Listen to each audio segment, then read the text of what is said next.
चल रहा था। और अकबर के बारे में अपन बात करें तो हमने बताया कि अकबर ने इबादत खाना और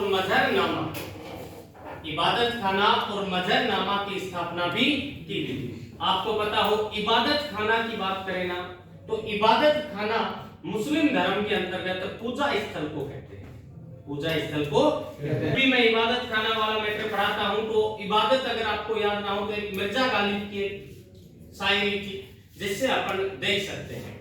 मिर्जा गालिब ने कहा था कि जुम्बिक है तेरी इस इबादत में, कल मस्जिद हिला के देख, हिलती है तो ठीक है वरना 2 पैक लगा और मस्जिद को खुद हिलता दे। मिर्जा गालिब थोड़ा शराब पीते थे तो उसने कहा जुम्बिक है तेरी इस इबादत में। जुम्बिक का मतलब होता है बड़ी ताकत है तेरी इस पूजा पाठ में। इबादत का मतलब होता है पूजा पाठ का पढ़ा है।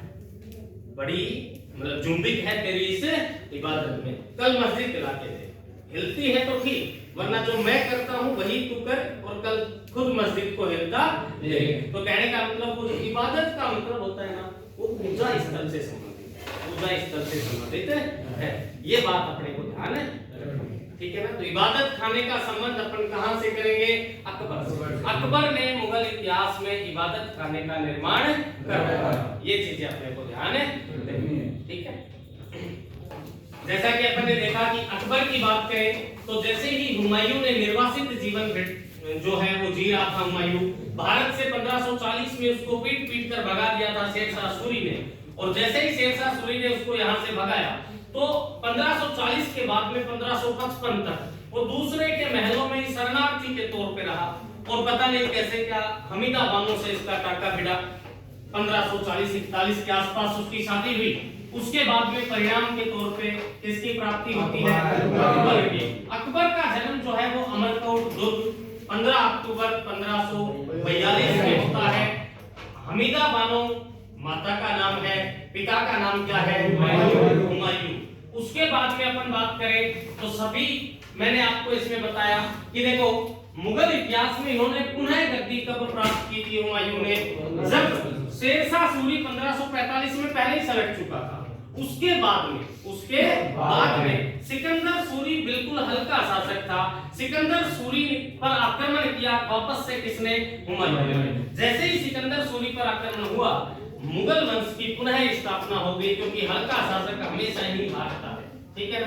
तो मुगल वंश की पुनः स्थापना हुई। स्थापना होते ही वो एक बच्चा था। स्थापना होते ही कौन बच्चा था भाई? अकबर बिल्कुल बच्चा था। इसका फायदा उठाने की सोची कि हरियाणा साइड से, रेवाड़ी साइड से एक शासक हुआ करता था हेमचंद्र सूरी या हेमू सोचा कि यार 14 साल का बच्चा है, सीधा मुंडी पकड़ूंगा जाते है ना, सीधा मुंडी पकड़ूंगा और सीधा दबोचना किसको है? अकबर को। मेरे भाई अकबर को दबोचने के चक्कर में सीधा हमला कर देता है और पानीपत का कौन सा युद्ध कहलाता है? 1556 ईस्वी में हेमचंद्र सूरी ने किस पर आक्रमण किया? लेकिन अब इसको अफसोस किस बात का हुआ कि जिससे मिलने गया वही सामने नहीं।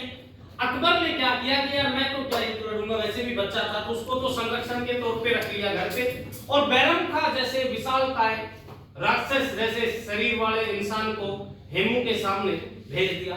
हेमू का मोटिवेशन वैसे ही डाउन हो गया कि यार कौन आ गया सामने, है ना, सामने कौन आ गया। तो वो चीजें अपने को देखनी पड़ेगी। इस युद्ध में हेमचंद्र सूरी क्या है? हार जाता है। उसके बाद में बैरम खां किसका अंगरक्षक भी बनता है और सेनापति भी बनता है। अंगरक्षक और सेनापति दोनों के दोनों कौन थे? कौन से युद्ध की बात है ये? पानीपत के सेकंड युद्ध में। पानीपत के सेकंड युद्ध में सेनापति कौन था? प्यारे विद्यार्थियों, बैरम खां बाद में उसकी मृत्यु होने के बाद में बैरम खां की लास्ट अपन आगे देखेंगे कि हल्दी घाटी का जब युद्ध हुआ था ना तब एक राजपूत सेनापति था मानसिंह, है ना, आमेर के कछवा वंश का राजकुमार मानसिंह उसका सेनापति हुआ करता था जो सर्वोच्च मनसबदारी लिए हुए था। कितने हजार की? 7,000 की। एक मिर्जा अजीज कुका भी था जो 7,000 इसके समतुल्य मनसबदारी और लिया हुआ था।